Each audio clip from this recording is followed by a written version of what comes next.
Artillery Stormtroopers. Specialised soldiers in Imperial forces, artillery Stormtroopers carry specialised indirect fire weapons, like mortars, into the battlefield.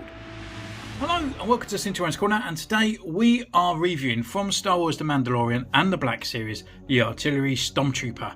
Now this guy first appeared in the Season 2 of The Mandalorian, and yeah, it was really nice to see a new variant of a normal regular Stormtrooper with his mortar, not meteor, his mortar. And yeah, so now it's the yellow. We had the red one from Season 1 who is the Incinerator Trooper, so you never know, we're going to get the green in Season 3 and we can have Stormtroopers that look like Power Rangers, as that's where we're going with the Book of Fett. However, now we can get on this guy's review. So he's looking pretty cool here in the window screen here. We can actually see his blaster, we've got a thermal detonator, his mortar, and obviously the Stormtrooper with the pauldron as well. It's all in the nice gold version of the Mandalorian packaging. And on the side we have the Mortar Trooper. On the back we have that picture once again, plus his bio, and he's number 13 in the lineup, and then going back to the front. So without further ado, let's just crack this bad boy open.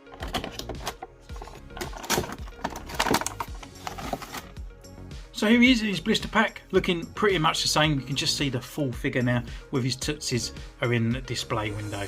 So we're just going to take him out for his first impressions. And away goes his backpack. Not looking to be, obviously it is a good Stormtrooper mould, so I am expecting, you know, good quality on here. But obviously we have got this guy's backpack that kind of looks not very well to be able to place into his back. But we'll go away, put him through some paces, and we see you in a moment.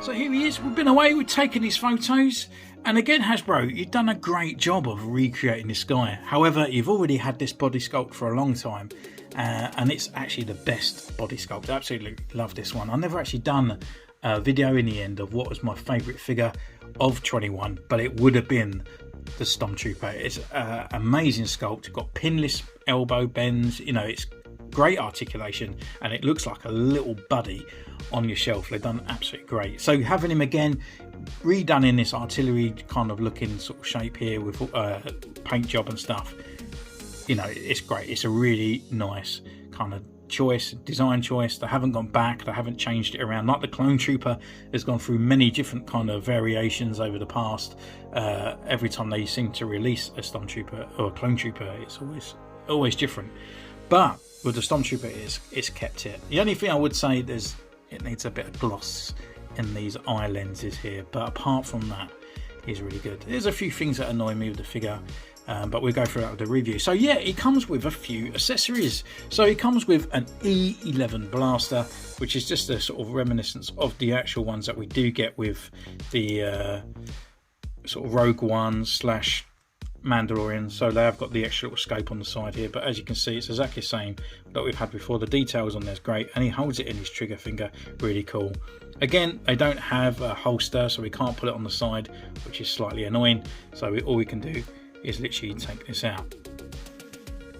The other accessory he comes with is, well, it's his backpack, and unfortunately this is the really downside of Hasbro, that they've done a fantastic sculpt here, but this part really lets it down because it just falls off. I mean, I'm not even touching it, I'm just like, that's it, it's just gone. So it's really annoying because it fits in that hole. We've got that little groove there for the other kind of part, and that takes over and that slides in, but it's just not deep enough. That needs to be really far in. So we're going to have to glue this in place, unfortunately. Anyway, with that there, we've got these parts, and these are all removable, and these are thermal detonators, and if you do actually recognise them, they normally do fit on the back of a belt down here, and this one hasn't got it, so they've actually recreated a whole new belt for these guys because they haven't got the mould on the back.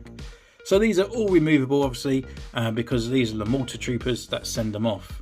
So looking at the backpack, because I'm going to get rid of it because it's going to fall off there, so we fit all the 4 in there, and we've got all these extra debris, got all these extra parts on here. We've got these grenades, which I kind of would have thought were the ones that were the mortar kind of grenades, but they're not. Little parts on the back and the bits on there. I will have a look as well at sort of reference pictures to see if there's a lot of paint missing, because I may do an upgrade on this one. So yeah.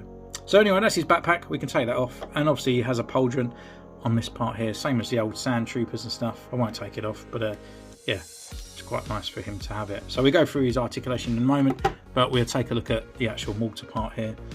So again, it's done in a dark grey plastic, got a few details on there, but nothing else really sort of going for it. This part here is movable and adjustable, so we can slant it over, and then it's on a ball point down here as well, so we can actually move it around and articulate it, but obviously you're only going to articulate it one way anyway, because obviously this part. So it kind of folds up so he can take it with him. I thought it might actually connect to the backpack, because we've got this sort of like line here, we've got this kind of clip here, but there's actually nothing on here that we can actually like connect it to, which would be quite cool for him to sort of like be able to store it on his back, but there's not. Apart from he can sort of hold it in his hand just slightly on this one to carry it.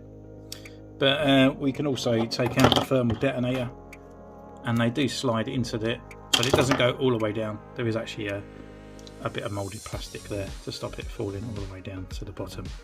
So that is his accessories.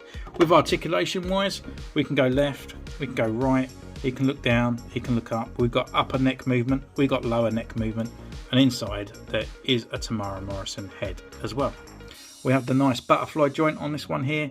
We've got the full rotation here at the top of the arm, but obviously it goes up to this far because it all gets hindered and gets moved around because of this upper shoulder belt. We have got an elbow movement rotation on a 90-degree bend, rotation at the wrist, and it's also on hinge. We've got the diaphragm to go left and right, and it can go down and back. Leg wise, open up this wide, forward, back, upper thigh rotation, knee rotation, single knee joint up to this point, and then we've got the rocker and a pivot at the ankle. So articulation wise, absolutely superb. Obviously a little bit hindered on this side. And then we can just go down to the aesthetic, which is just a normal regular Stormtrooper. As I said, the lenses could do with a little bit more gloss on there. The yellow sort of like nose over the top, around to the back. On the back part, around on there, we've got a bit of scuff and a bit of weathering. Not too much as the Incinerator Trooper used to be, but at least they got a little bit of weathering on there, as you can see on these parts. Around on the edges as well. Around on these. On his knee, I think I've got a little paint splodge here, but that's kind of it really. But so apart from that, it's really cool. I mean, it's Amazon. I would go out there now to get your exclusive, otherwise it's going to disappear and you never see him ever again.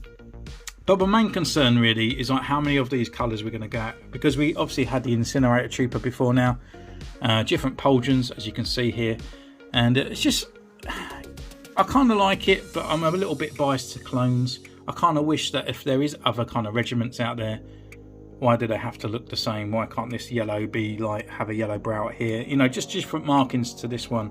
If they do bring out another one in episode 3 and it's a blue one, I'm just going to be a little bit annoyed, to be honest. I just kind of want them to have individual looks and different markings. I get it, it's the Empire, you know, they like uniform and very kind of military like, you know, they don't like to differentiate each other from each other like the clones did, but I'd still like different markings, you know, like the Commander, Stormtrooper and all that anyway. But that's it. Would I recommend this guy? Yes, it's a TK, it's a Stormtrooper, it's got extra little parts and stuff like that, and he will soon go up in price. So just go out, get him now, because otherwise you probably never ever get him again. So thank you so much for joining me on this one. Don't forget you can comment down below, you can subscribe, ding the bell, follow me on Instagram, you can donate on the PayPal which is down there, or you can join the channel where you get special Clone Trooper face emojis, etc. that you can use in the chat. So thank you once again, and I'll see you next time. Take care. Bye.